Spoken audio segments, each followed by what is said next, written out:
la geometría que se tenía para deducir la ley de la reflexión y la ley de la transmisión es una geometría que aparentemente es complicada por la cantidad de objetos geométricos que uno mira, pero a la larga, si uno aprende a entender qué es cada uno de esos objetos, se va haciendo la cosa sencilla. Particularmente teniendo presente que estamos trabajando con ondas planas, eso permite deducir que este segmento que yo tengo AB, pues es el frente de onda de la onda incidente. Lo mismo CD vendría siendo el frente de onda de la onda reflejada y ED viene siendo el frente de onda de la onda transmitida. Es lo que yo les decía, o sea, las ondas vienen propagándose de una manera, pero es el rayo el que me está indicando la dirección de esa propagación. Uno ahí empieza a vislumbrar un poco más clara la geometría y ese esquema.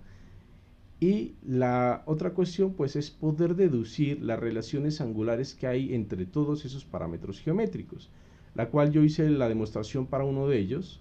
Los otros pues fácilmente usted puede reproducir el mismo procedimiento para demostrarlos, y particularmente tener presente que como son ondas planas, el punto A y B por ejemplo está ligado, y a pesar de que luego en A el rayo ya cambió de material y en B siguió en el primer medio hasta llegar a este punto, cuando ya llega a este punto y pasa al otro material, se debe seguir cumpliendo que este frente de onda debe ser perpendicular a estos dos rayos.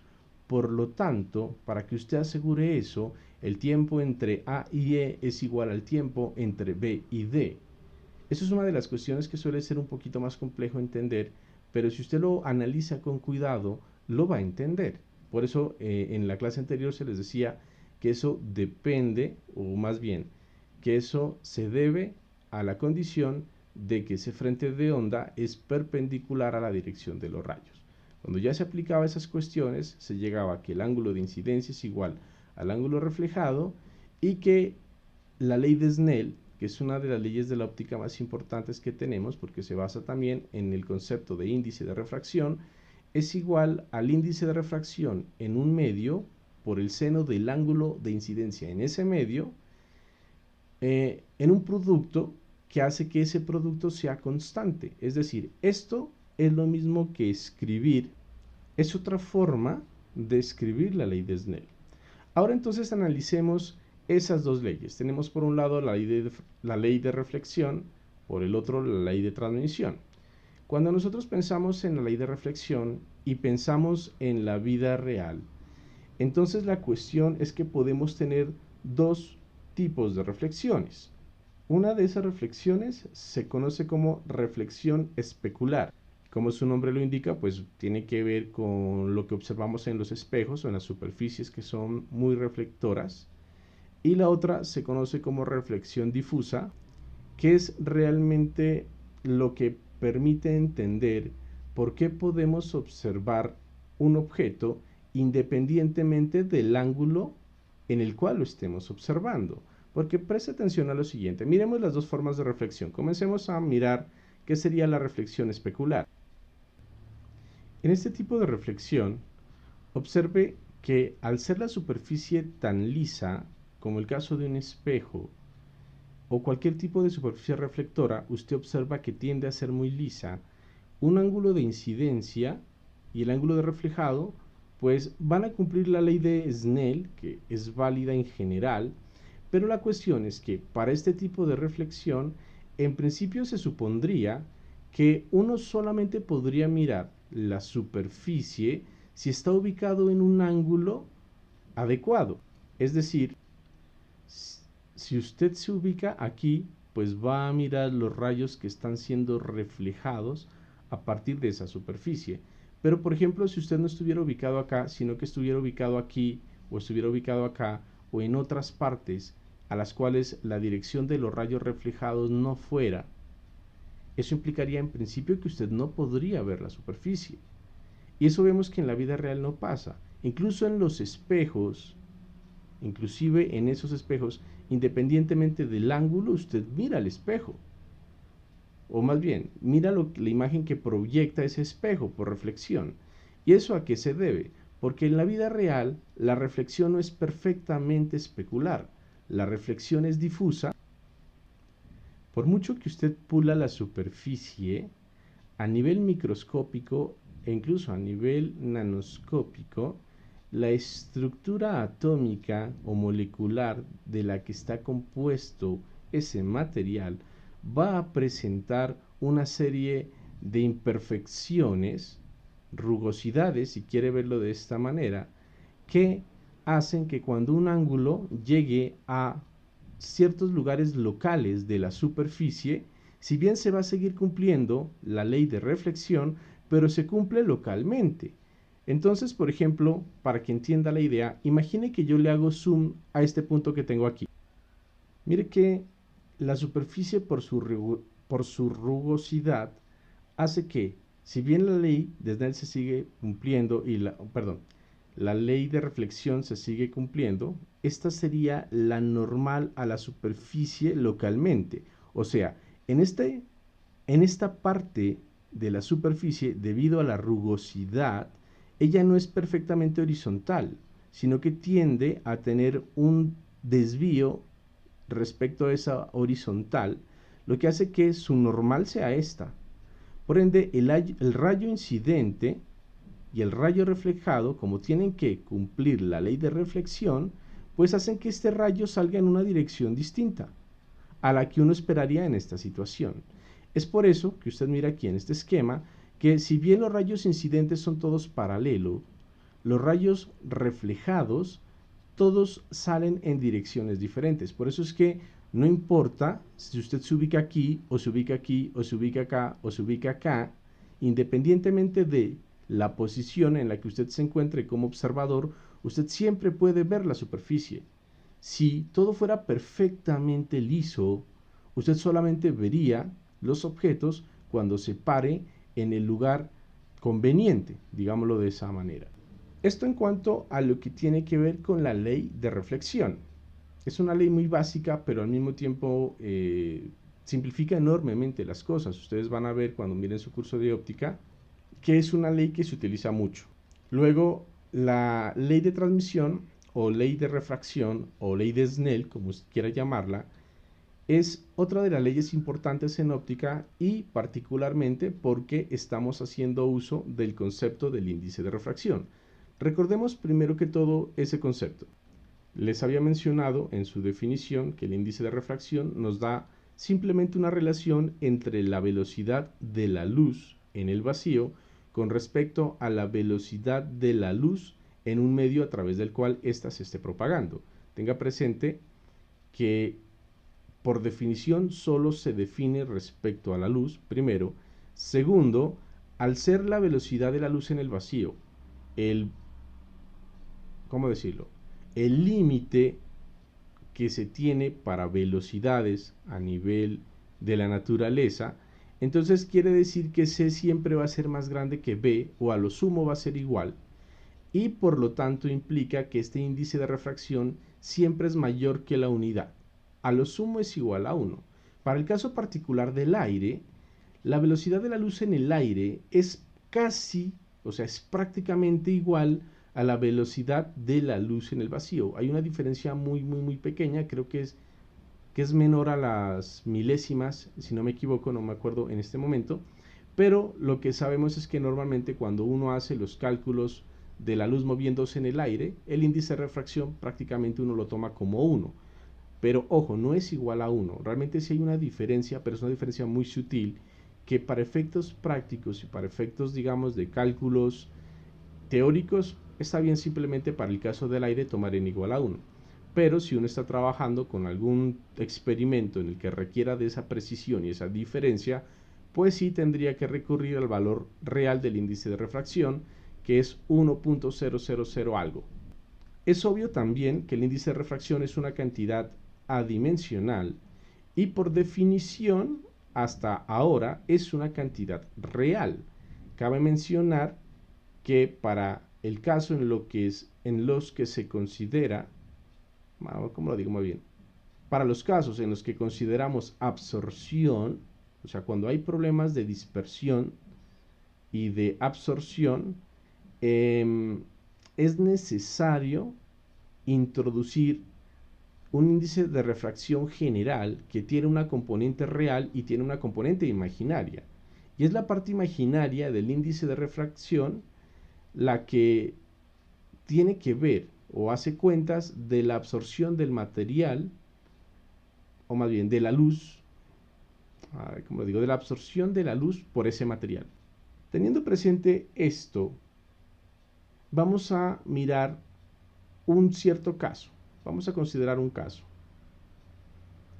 O unos dos casos, más bien. Consideremos dos casos inicialmente.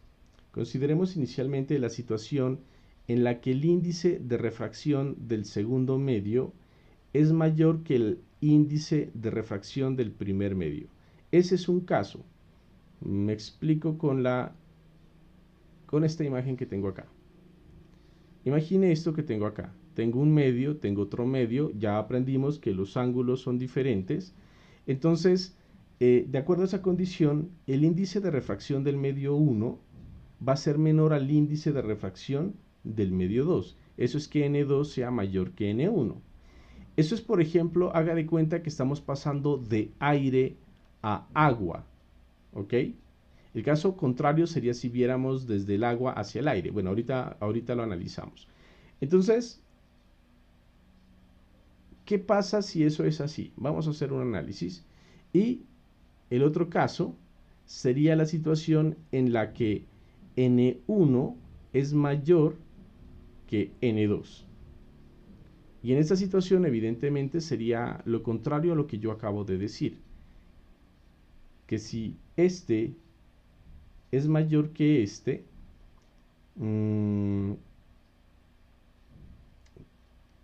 ¿qué implicaría? O sea, ¿qué cosas pasarían o qué diferencia generaría en lo que nosotros estemos mirando? Ese caso, por ejemplo, sería, haga de cuenta que usted esté mirando un objeto, pero ahora metido desde una piscina. Que usted se introduzca a una piscina y mire algo que venga desde afuera hacia usted.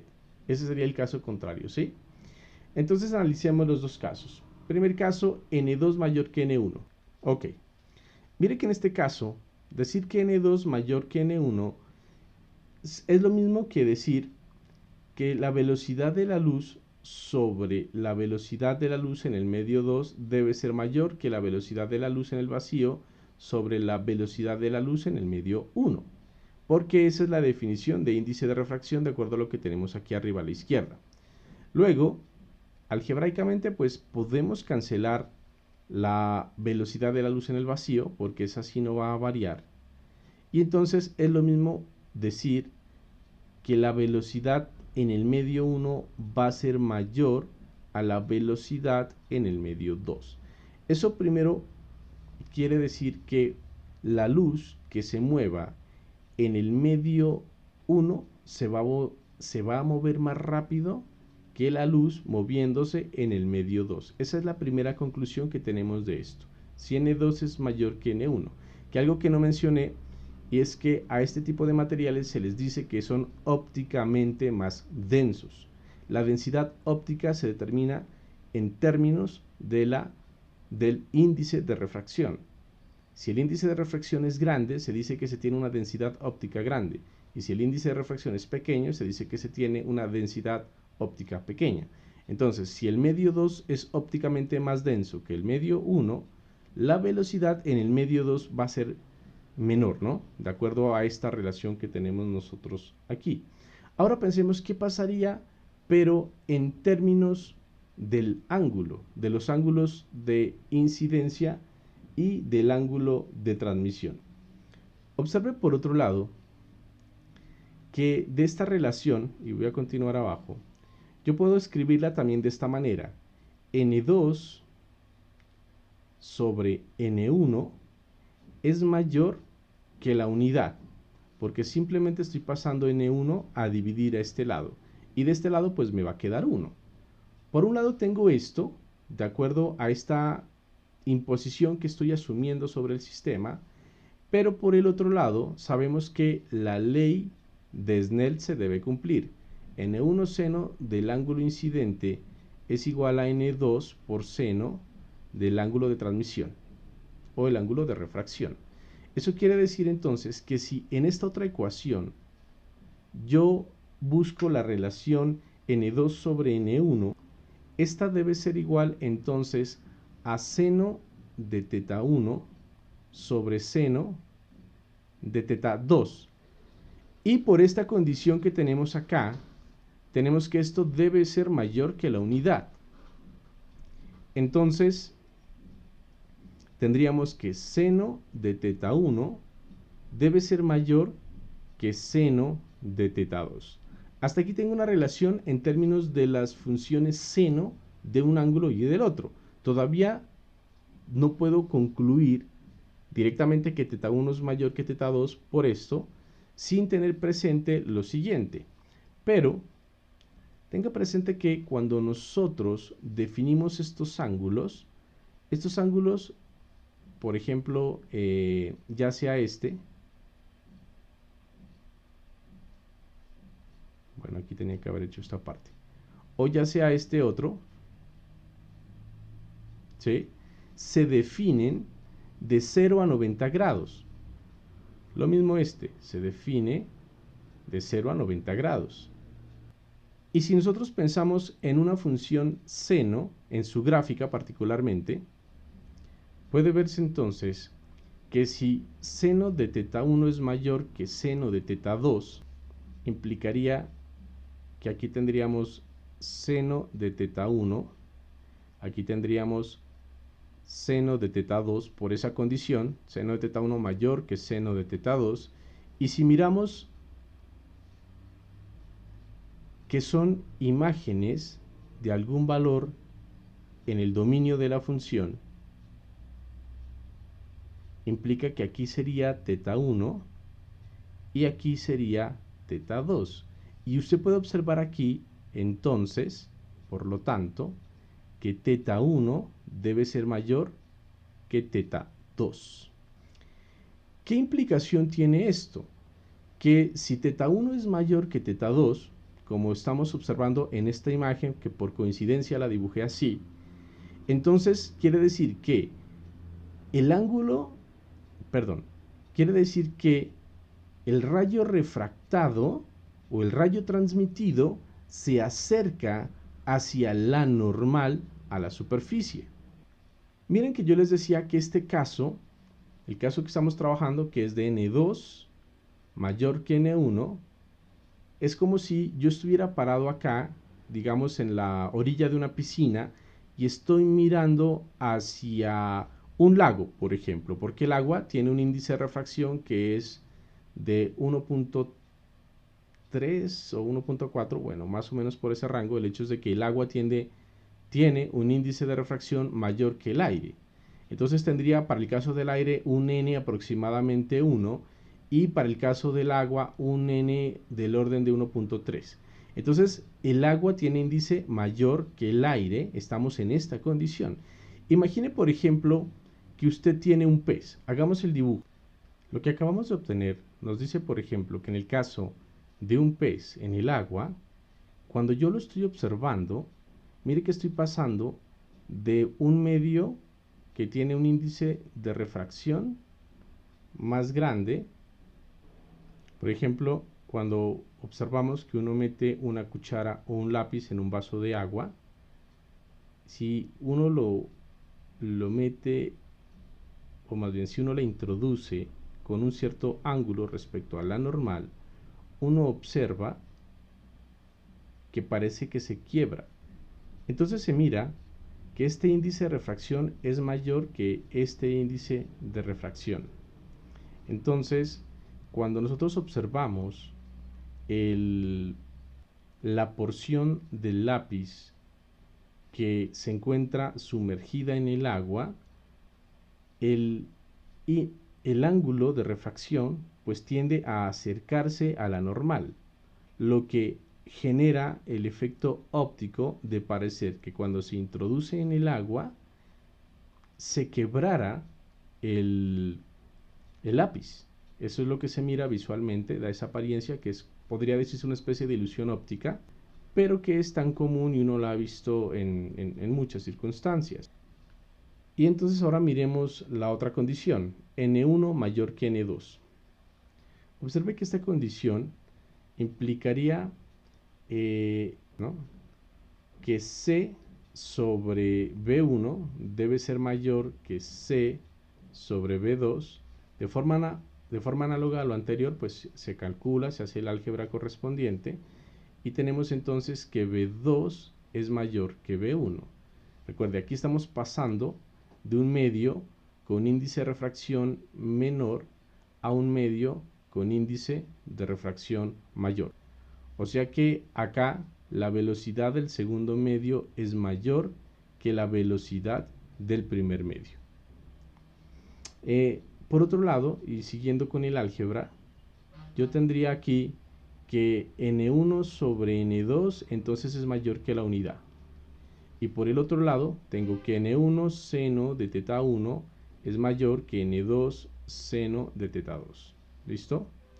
Eso quiere decir entonces que si por un lado tengo que n1 sobre, bueno, perdóneme, n1 sobre n2,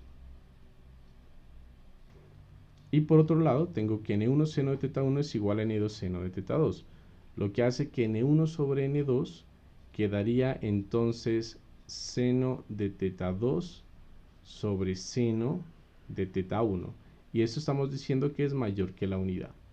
Luego, implica entonces que seno de teta 2 es mayor que seno de teta 1. Y para poder deducir qué pasa con los ángulos, vamos nuevamente al dibujito que teníamos acá, y estoy diciendo que seno de teta 2 es mayor que seno de teta 1. O sea que aquí tendríamos que invertir el orden de estos dos señores, lo que implica que también tenemos que invertir el orden de estos dos. O sea que ahora tenemos que teta 2 es mayor que teta 1.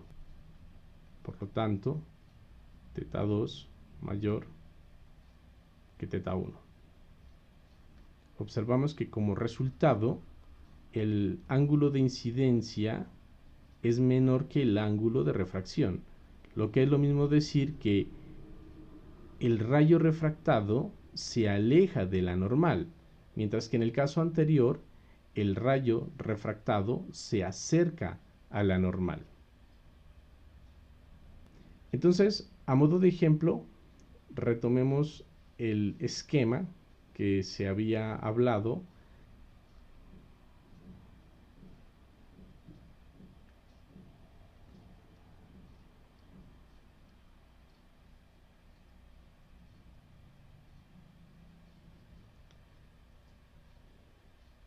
Tomando entonces como ejemplo esta situación, y estoy diciendo que mi condición es que n1 sea mayor que n2, o sea que el rayo va desde un medio con índice de refracción mayor que el segundo medio. Cuando yo pienso en que estoy observando un pez, el pez se encuentra en el medio desde el cual viene el rayo. Por eso, en esta condición, n1, el papel de n1 lo juega el agua y el papel de n2 lo juega el aire, porque el rayo viene desde abajo hacia arriba. ¿Sí me entienden? Viene de abajo hacia arriba. Por eso entonces el rayo de incidencia siempre es donde está n1. El rayo transmitido es donde está n2. Y hay que tener presente que estamos diciendo que para esa situación, el de transmisión es más grande, ¿no? El de transmisión es más grande que el de incidencia, lo que es correcto de acuerdo a nuestro dibujo, porque aquí tenemos el rayo incidente, ahora es este. Este ángulo es el de incidencia, es más pequeño que este otro ángulo. Por eso entonces, como nosotros estamos acostumbrados a pensar que la luz se propaga en línea recta, nosotros vemos al pez no en el lugar donde realmente se encuentra. Nosotros lo vemos en una proyección recta respecto a nuestro ojo, lo veríamos aquí. ¿Sí ven? Lo estamos viendo en una posición que no es la real. Recuerde que la posición real es esta posición, pero para nosotros lo estamos viendo en una posición que es diferente. Por eso, cuando uno observa los aborígenes que cazaban con flechas o con lanzas los peces, ellos ya aprendieron por experiencia, es claro, que si usted quiere darle al pez, no le va a apuntar hacia la dirección donde lo está mirando, porque nunca le va a dar. Si usted le tira una flecha, en principio estaría tentado a tirarlo en esta dirección, porque lo está viendo aquí. ¿Sí es claro? Uno apunta hacia acá, pero el pez no está ahí. Entonces su flecha seguiría derecho y no le da. Su pez se encuentra más cerca de lo que realmente está. Entonces ellos por experiencia más o menos ya saben que tienen que apuntar hacia una dirección que no es donde lo están mirando. Y ya por experiencia saben que es una dirección más cerca respecto a lo que lo vieron. Los osos cuando cazan también lo saben. O sea, los animales aprenden también por experiencia este tipo de cosas. El objeto no está donde uno cree que está. Bien, otra parte aplicativa de esto y teniendo presente, entonces la experiencia nos permite comprobar que si en el orden de ideas que estamos trabajando de que el ángulo de incidencia siempre va a ser menor que el ángulo de transmisión, cuando el índice de refracción del primer medio es mayor que el índice de refracción del segundo medio, entonces esto va a implicar que a medida que yo haga grande este ángulo, pues este va a volverse más grande. Entonces va a existir algún ángulo aquí. Ese ángulo lo vamos a llamar un ángulo crítico, para el cual el ángulo refractado se va a desviar 90 grados respecto a la normal. Es decir, lo que quiero decir es que debe existir algún ángulo, para este caso, que se va a llamar el ángulo crítico, para el cual el ángulo refractado va a ser de 90 grados. Crítico. Y entonces, como les menciono, yo obtengo ese ángulo crítico cuando el ángulo refractado sea exactamente de 90 grados. Mire que para ese caso, si nosotros hacemos uso de la ley de Snell, teníamos, por ejemplo, N1, seno del ángulo en ese medio, igual a N2 por seno del ángulo en el otro medio. Pero en el otro medio estoy diciendo que es de 90 grados, en el segundo medio, mientras que en el primer medio estoy diciendo que es el ángulo crítico. Entonces, si yo calculo el seno del ángulo crítico, esto sería N2 sobre N1, porque recuerde que seno de 90 vale 1. Eso quiere decir entonces que yo puedo obtener el ángulo crítico para la situación en la que se está planteando esta condición con el arcoseno de N2 sobre N1. De esta ecuación, mire que es bien claro que N1 debe ser mayor que N2 para que esto sea cierto. Recuerde que seno es una función que está acotada, y está acotada en magnitud entre 0 y la unidad. Estoy hablando en magnitud, ¿ok? Está acotada entre 0 y 1. Si N2 fuera mayor que N1, esto sería mayor que 1 y esta expresión no tendría sentido. O sea que para la primera situación no hay ángulo crítico, y es lógico porque para la primera situación el ángulo se acerca a la normal. Para la otra situación, que es la que estamos considerando ahora, tenemos que N1 debe ser mayor que N2 porque el ángulo se aleja, y para N1 mayor que N2, esta es una cantidad menor que la unidad, y por ende esto sí tiene sentido y por eso sí puede suceder. Y ese ángulo crítico para el cual el rayo pasa a moverse sobre la superficie se calcula con la ecuación que acabamos de obtener. Si el ángulo de incidencia llega a superar al ángulo crítico, todo el haz incidente es reflejado, ya nada va a pasar al otro medio. Eso se llama reflexión total interna. Es reflexión total porque se refleja todo y es interna porque el rayo se queda en un solo medio. Es decir, para un ángulo superior al ángulo crítico, todo se queda en el medio 1, nada pasa hacia el medio 2. Esto se aplica en lo que se llaman las guías de onda, que en ingeniería pues se llama un cable coaxial. La idea es la siguiente, ¿no? Cuando uno tiene un cable coaxial, recuerde que necesitamos que el medio N1 sea mayor que el medio N2. Esa es la condición que estamos trabajando ahorita, ¿no? N1 mayor que N2. Eso quiere decir que el medio desde el cual nosotros estamos enviando el rayo, o sea, el rayo debe propagarse dentro del cable coaxial. O sea que este va a ser N1. Este debe ser N2. Normalmente N2 es aire. N1 es algún otro material. Obviamente él tiene un recubrimiento, un revestimiento, pero es más que todo para proteger el material en el cual se está propagando la onda. Y cuando usted manda un rayo allá adentro, como necesita aquella reflexión interna, la radiación electromagnética es enviada de tal manera que siempre satisfaga la condición de ángulo crítico. De esa manera se refleja todo internamente y nada se transmite hacia el exterior, en principio, en teoría. Entonces uno tiene que la señal que está entrando en principio tiende a ser muy fiel, perdón, la señal que está saliendo del otro lado en principio tiende a ser muy fiel a la señal que está entrando, porque todo se está reflejando, nada se está transmitiendo, porque en la transmisión hay pérdidas.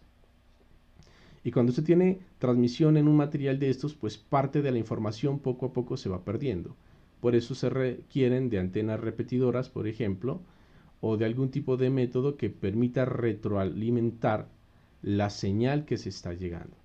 En la teoría, pues esto es muy bonito porque pues en principio usted tendría la señal que entró igual a la señal que salió, pero en la práctica siempre hay pérdidas, ¿no? Porque realmente los materiales, sobre todo el recubrimiento de la guía, es un material absorbente. Entonces en cada reflexión realmente hay parte que se está absorbiendo no solo por transmisión, sino por otros fenómenos ópticos que ocurren ahí.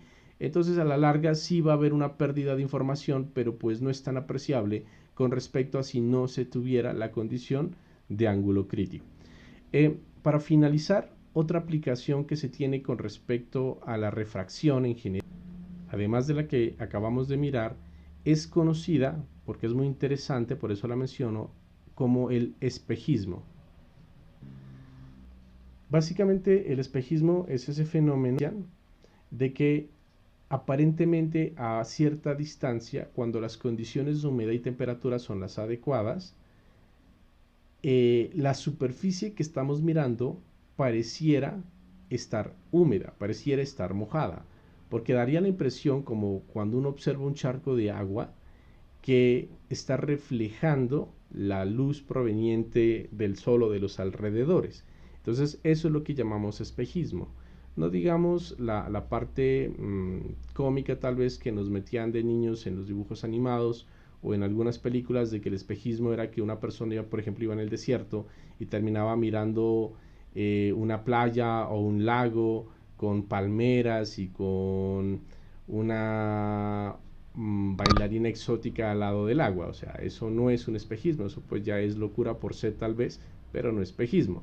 La cuestión del espejismo es eso, que aparentemente usted está observando a una cierta distancia una superficie que parece estar húmeda o pareciera ver una especie de lago o charco de agua.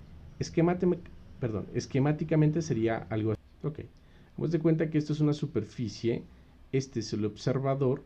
Cuando la temperatura es la correcta, ¿y por qué tiene que ver la temperatura? Porque el índice de refracción depende de la temperatura. Cuando hay variaciones de temperatura, hay modificación del índice de refracción. Entonces, por ejemplo, si esto es asfalto o esto es arena muy caliente, las capas de aire que se encuentran cerca al asfalto tienen un gradiente de temperatura. Hay una variación en la temperatura con respecto a la distancia, lo que hace que a la larga uno tenga cosas como la que estamos observando, que se tienen capas de aire a temperaturas diferentes, y cuando un rayo proveniente desde el Sol, por ejemplo, viene hacia la superficie que está teniendo ese gradiente de temperatura, desvía la dirección del rayo hacia el observador, lo que hace que esta persona, como intuitivamente piensa que el rayo viene en línea recta, es como si viera al sol siendo reflejado aquí, las nubes, el sol, todo eso. Entonces pareciera que aquí hubiera una especie de superficie reflectante, y le da la impresión de que hay, por ejemplo, un charco o una superficie húmeda o algo que tenga que ver por ese estilo. Particularmente es un poco cruel cuando una persona está sufriendo de mucha sed. Por ejemplo, imaginen en el desierto, si usted tiene mucha sed, el calor es insoportable y usted a lo largo ve algo como esto, pues su mente, digamos, ya en un estado crítico, le hace pensar que eso realmente es agua. Y la cuestión es que usted va a llegar hasta esa posición y eso no tiene nada, está seco. Pero la crueldad del asunto, y la naturaleza a veces es cruel, es que usted lo va a ver más adelante. Va a correr hacia esa nueva posición, no va a ver nada, pero lo va a ver más adelante.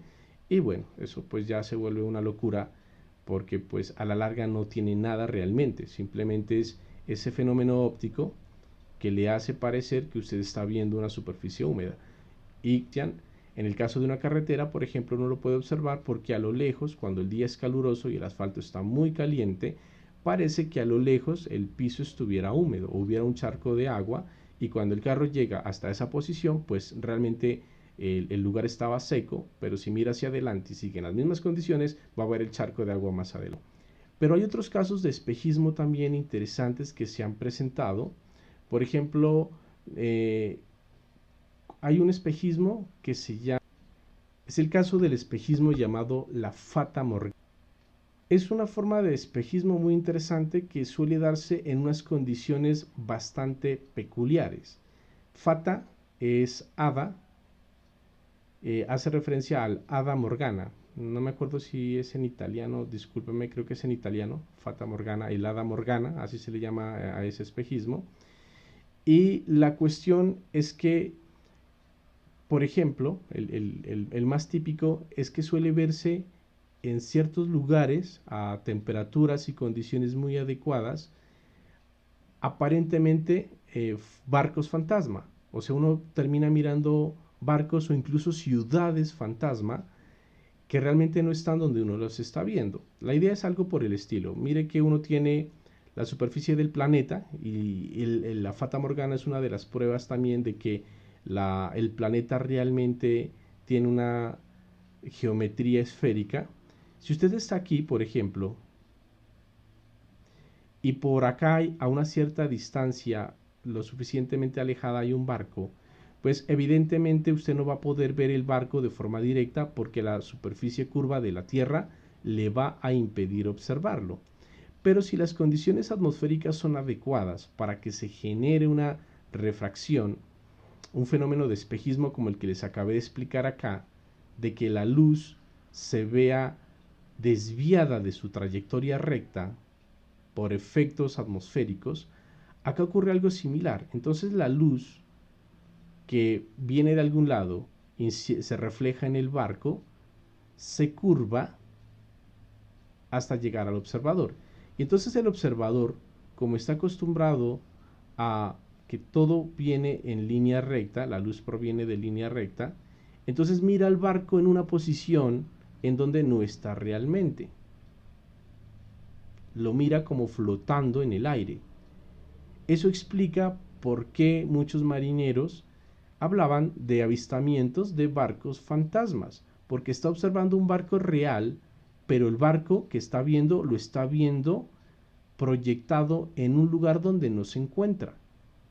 A eso se llama Fata Morgana. En China, por ejemplo, se ha visto el fenómeno de Fata Morgana, pero con una ciudad.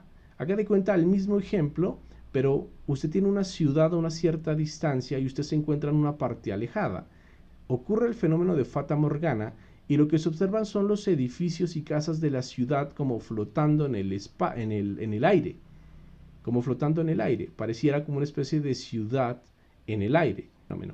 O sea que son cosas que terminan explicando mitos y leyendas que hace mucho tiempo pues eran cuentos entre marineros o personas de aldea. Hoy en día se les encuentra una explicación